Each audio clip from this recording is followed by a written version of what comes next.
My boss fired me for taking 10 minutes to reply to an email, so I used my NDA to shut down his $2 million event. I worked as a senior event coordinator for a high-end tech firm. I was good at my job, but my manager, Dave, was a micromanager who thought urgent meant instant. One Tuesday, I was in the middle of a literal site inspection for our biggest gala of the year, a $2 million event. My phone buzzed with an email from Dave asking for a catering headcount. Since I was measuring floor space, I didn't reply immediately. I replied exactly 11 minutes later. The conflict when I got back to the office, Dave called me into HR. He claimed I was unreliable and unresponsive. He fired me on the spot, citing failure to maintain communication standards. I was stunned. The gala was in 14 days, and I was the only one with the vendor contacts, the floor plans, and the security codes. The turning asked me to do an exit handover and give them all the digital files and vendor passwords.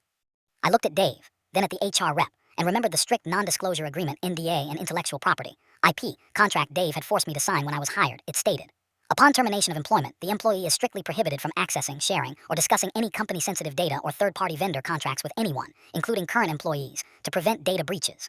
The revenge I smiled and closed my laptop.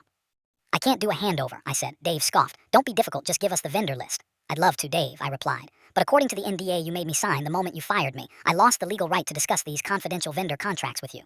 If I tell you the security codes or the catering terms now, I'd be in breach of contract. I'm just following your rules. Fallout Dave turned white. He realized that because he fired me instead of letting me resign, the immediate termination clause of the NDA kicked in. He tried to unfire me, but I told him my new consulting rate was $500 an hour, with a 40-hour minimum paid upfront. He refused, thinking he could call the vendors himself. But the vendors had authorized contact-only clauses in their contracts, and I was the only authorized name. The event was a total disaster.